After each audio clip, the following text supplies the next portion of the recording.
Sawadee krap, and welcome back everyone. We're moving into our fourth module in the series, and this is where the real fun begins. This is where we start to think about what your project is actually going to do. Up until now, we've been focusing on problem formulation, and now we start the process of figuring out how to address the problem. So let's get down to business. By now, you should have a good handle on your problem.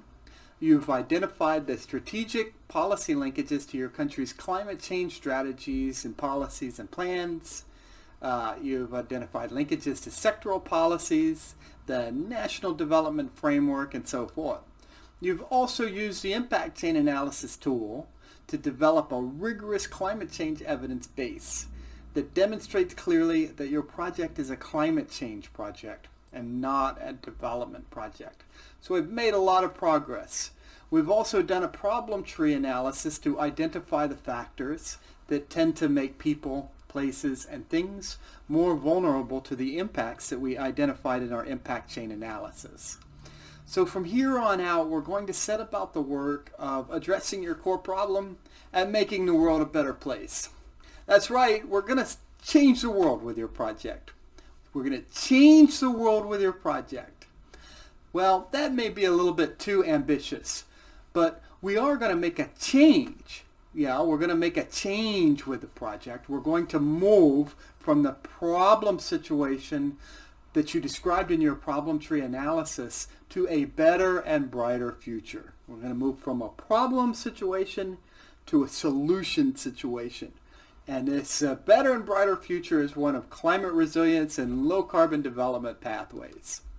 So befitting of this, in this module, we're going to talk about change. And specifically, we'll talk about what's called the theory of change.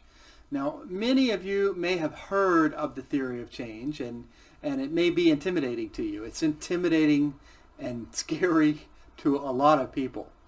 And in fact, when I do an in-person workshop on project development for concept notes or full proposals, and I've done many of these over the past 7 or 8 years all over the world, all over Africa and Asia and the Pacific, and elsewhere as well. Whenever I do one of these workshops, there's usually 20 or 30 people in the room eagerly learning how to do concept notes and projects. And I always ask everyone in the room, I'll say, has anyone here ever heard of theory of change? And out of 20 or 30 people, maybe 6 or 7 will raise their hand eagerly. Oh, I've heard of theory of change. I have. And then when several people raise their hands, but then I ask them to keep their hands up if they can explain what a theory of change is. And at that point, everyone puts their hands down because nobody is confident in their ability to explain what a theory of change is. So it's confusing, the theory of change is, because it's never explained very well. And sometimes different organizations have different definitions of the term theory of change. And it sounds like a very high-level concept. It sounds like a theoretical, esoteric, complex idea. But it's really not. It's not too difficult. And moving forward, the GCF has a very, very clear definition of theory of change and very clear expectations. And so that's what we're going to work on in this module, is understanding what the GCF means and expects from the theory of change. So I'm going to give you my personal definition of theory of change. And it's an easy definition. It's an easy definition that you can remember forever. This definition will help you understand the purpose of the theory of change in your project and in your proposal. And it will help you develop a good theory of change, especially for a GCF concept note or a full proposal. So here goes. The theory of change explains why you think your project is going to work. It represents your understanding of the roots of the problem and the direct and indirect causes of the problem, and how your project will address those indirect and direct causes of the problem. So that's the theory of change. It's basically a story. It's the story of the process of moving from a problem situation to a better and brighter future, or to sometimes call it a solution scenario, or an alternative future, an alternative scenario. So that's the theory of change. It's how you know your project is going to work. How is a project going to make the change? And so here I think you can start to understand why I emphasize spending so much time on problem formulation and why we spent 3 full modules on this. Because without doing all of that work on problem formulation, you won't be able to describe the theory of change for your project. So you remember that theory of change is moving from problem to solution. It's the story of that transition. And if you don't have a good idea of what the problem is, you won't be able to tell the story of the transition. So let me give you an example. Let's say that you are doing an agriculture sector project. And I ask you to tell me about the project and why you're doing it. I want to know why you're doing this project, the agriculture project. And so you tell me, well, this is a really great project. We're doing some farmer field schools to build farmer capacity on using seasonal forecasts. And we're introducing a microcredit system to give small-scale farmers access to investment credit on favorable terms. And we're also introducing drought-tolerant varieties for farmers to plant. And you know, that's great. All of those things sound wonderful. But see, you've given me a description of what the project is doing, the procedural elements, the steps, the activities. But I want to know, you know, why? Why did you decide to do farmer field schools? Why did you decide to do microcredit? Why did you decide to do drought-tolerant seed varieties? Why didn't you do other things like create some irrigation channels or something like that? We all know there are many different approaches to agriculture projects, and you have to pick the right ones. You have to pick the right approaches to the problems that you've identified. So the answer to why you're doing these things, it takes us into the theory of change. So for example, we're doing the farmer field schools. Why? Well, because our research and our problem formulation exercise, it indicated that there is a lack of extension services and that farmers, they do not have skill and knowledge in using weather data to inform their planting decisions. That's why we've decided to do the farmer field schools. We're introducing a microcredit initiative because our focus groups and our vulnerability analysis and all of the studies that we did and the NGO studies, they all told us that farmers, well, they really want to invest in climate smart technologies. But there's a barrier. Remember barriers? There's a barrier. The farmers don't have access to credit services. And so see, the microcredit initiative is clearly linked to the problem tree analysis. So in this example, the baseline situation is that the farmers, they don't have skills and knowledge in using climate information, right, or weather forecasts to guide their decisions. There are no extension services and there's no guidance to teach them. So the result of this, you can imagine in your head, this is a problem tree. The result of these 3 driving factors here is that the farmers are vulnerable to increasing droughts due to climate change. That's the core problem. And that's what we want to address. And the way that we address the core problem is that we address the driving factors, right? So therefore, if we provide extension services and guidance, and therefore, if we teach the farmers how to use climate data and information to help their planting decisions, then, well, we should see a change in this problem situation. The farmers ought to be more resilient, right? They should be less vulnerable to droughts. So, you see, this is our theory. These are the assumptions that explain why our project is going to work. It explains a change. And so therefore, that's why we call it the theory of change. Yeah.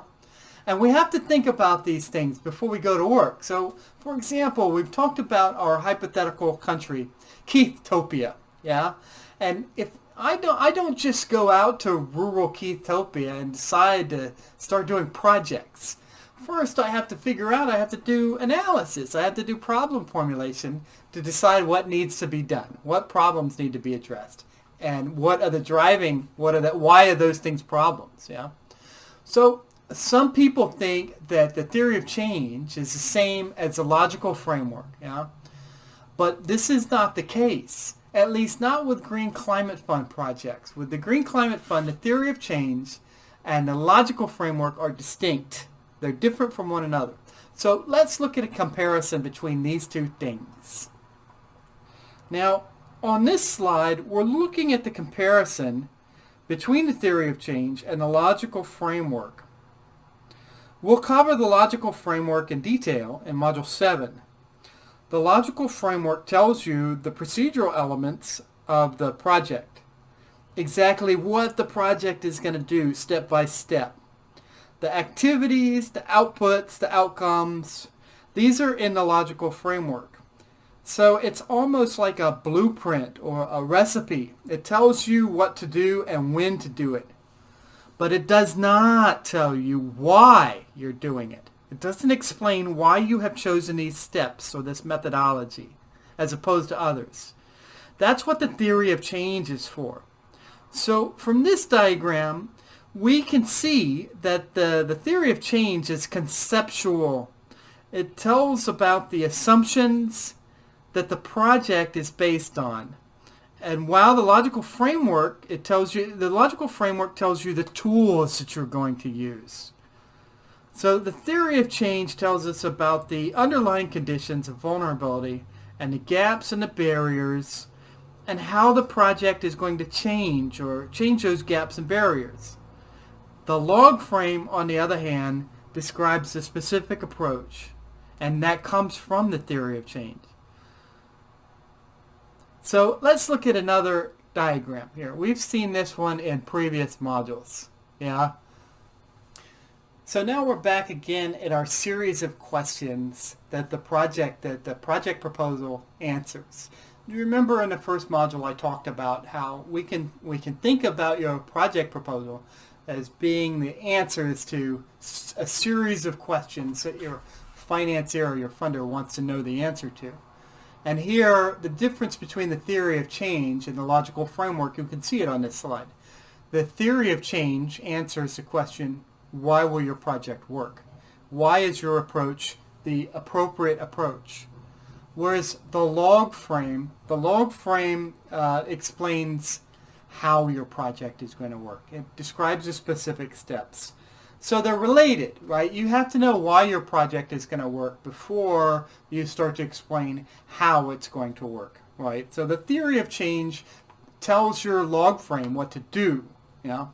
Now, it's important to point out here that your concept note, it does not require you to submit a full theory of change, but your proposal will, yeah? And thinking through your theory of change is really handy for figuring out the fundamental design of your project. And you do need to describe that in your concept note.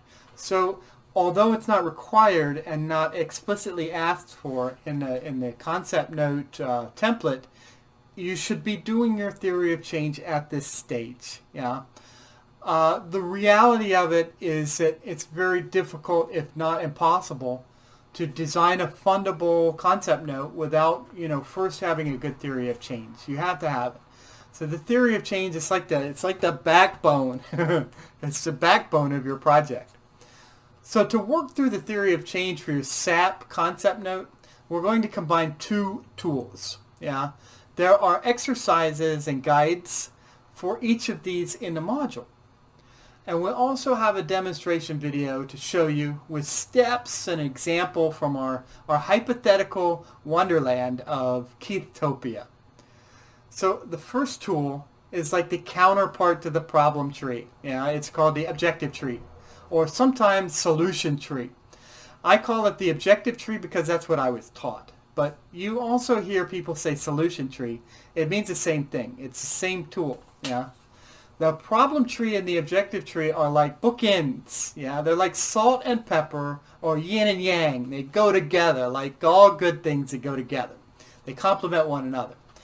The objective tree, like the problem tree, it's an old hat tool. It's best practice. It's been around for a long time. It's not a new tool. And it's not specific to climate change projects, right? It's all used for all sorts of problem-solving exercises. So here we're going to use it as the first part to get to our theory of change. So let's look at the structure of the objective tree. Now, with the objective tree, you convert the baseline problem conditions from your problem tree into a desired result or an ideal future.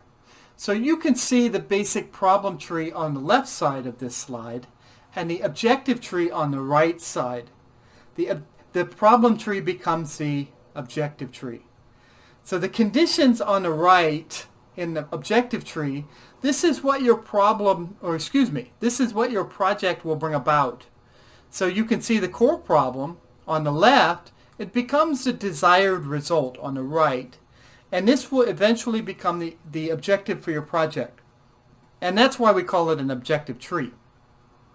And the direct causes of the problem tree, well, these become the direct enabling conditions for the desired result. Whereas the indirect causes, they become the indirect enabling conditions. So we have another video on this where we go into a lot of detail. So we're not going to go into deep detail here, but you see the basic structure. The rest of it is in this module. Now, with this information, we can develop the theory of change. So the second tool guides us through the process of developing the theory of change narrative. By narrative, I mean the written out, right? Written out theory of change. Why you think your project is going to work in words, the story of the change that your project is going to bring about, but also a diagram. So you don't have to do a diagram for your concept note, but the GCF will ask you for a diagram for your full project proposal after your concept note is approved. And a diagram at this stage, at the concept note stage, it's always useful for visualizing the logic. Yeah, diagrams are very useful. So the theory of change, it draws a very clear line from your problem analysis, right, from your problem tree, and your proposed solution, which you can take from your objective tree. There's a line between these two things, and the theory of change describes that line. Yeah. Now here you can see the basic logic of the theory of change. The table is a simplification. It is just to describe the structure. But you can see on the left-hand side, we have our problem statement. This is a problem. And it's a problem because of the contributing factors. It's a problem because of factor A, B, and C, or factor 1, 2, and 3. Therefore, if I address the problem, if I address factor 1, 2, and 3, well, then I should bring about a change in the problem condition, right? So that's the basic logic behind a theory of change. That's the fundamental logic behind it. And so you can see that the problem tree and the objective tree, well, they really help us to know what to put in the theory of change, right? Now, before we get to work, I have a couple of final thoughts to share. Now, you see this cat? In U.S. English, we have an expression, there's more than one way to skin a cat. Now, that means, as gruesome as it is, that means that there's more than one way to solve a problem.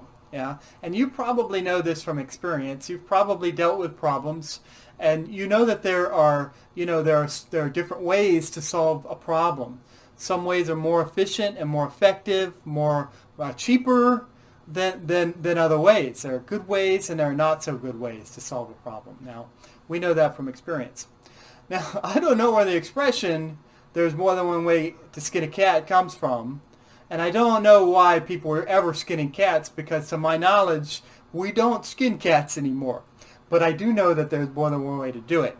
Now, this is really important because the theory of change through the problem analysis and the objective tree, well, it should demonstrate that you have considered the different ways to solve the problem. You've thought about the different ways to skin the cat, the different change pathways, and that your way of solving the problem or your way of skinning the cat is the most appropriate and efficient way for your particular problem. Right? Just like we talked about earlier when you did your analysis of the agricultural situation, where you realized the best way to solve the problem of farmer vulnerability was to do farmer field schools and to have microcredit. Right? That was the best way to address that particular problem, and you know that because you have a good problem tree and you have a good theory of change. So this addresses another one of GCF's 5 investment criteria. That investment criteria is efficiency and effectiveness. So we'll talk about this more fully in Module 6, but like we mentioned earlier, and like gender and GEDSI, it's a good idea to mainstream an understanding of the investment criteria into your whole thinking process when you're coming up with your GCF idea. So mainstream this into the design process. Now, the second thought I want to share with you is about the idea of paradigm shift and transformative change. Now, our friends at the GCF are going to tell us more about this in a video that is included in Module 7 in the Logical Framework module. But when we talk about paradigm shift and transformative change, these are very important parts of a GCF project. And what they mean is that, well, you are developing the change that you're making in your project is a significant change. So there's lots of different ways to make a change. We're looking for big changes. We're looking for changes that reduce vulnerability and create a trajectory of resilience. Yeah. So my general rule of thumb is that when I'm looking for a problem to solve, and the way that I describe my problem, I want to interrupt a vicious cycle. Right? A vicious cycle is where it's a cycle where people are trapped and they continue to become more and more vulnerable. This thing happens and it makes them more vulnerable, and because of this, they're not able to adapt and they're more vulnerable, and they spiral down into poverty and vulnerability. Well, I want to change that cycle into a virtuous cycle, and the virtuous cycle is one of resilience that creates a trajectory, creates a process where people are becoming more and more resilient. So that's the 2 parting thoughts. It's a lot to chew on, but I think you'll get it. And that's it for the introductory module for introductory video for Module 4. As always, you've been great. And please understand, or please note that no animals were harmed in the production of this movie. So let's get to work on a self-guided presentation. We've also got a short video from GCF that provides some further guidance on the theory of change. Make sure to watch that. We've got 2 tools in this module. The first one will guide you through the process of doing your objective tree. And the second will help you put your theory of change together. And as always, make sure to check out the resources at the end of the module. There's a lot of useful material, external material on the theory of change. Yeah? So that's it. Das vidanya and sayonara for now. I'll see you in the next module.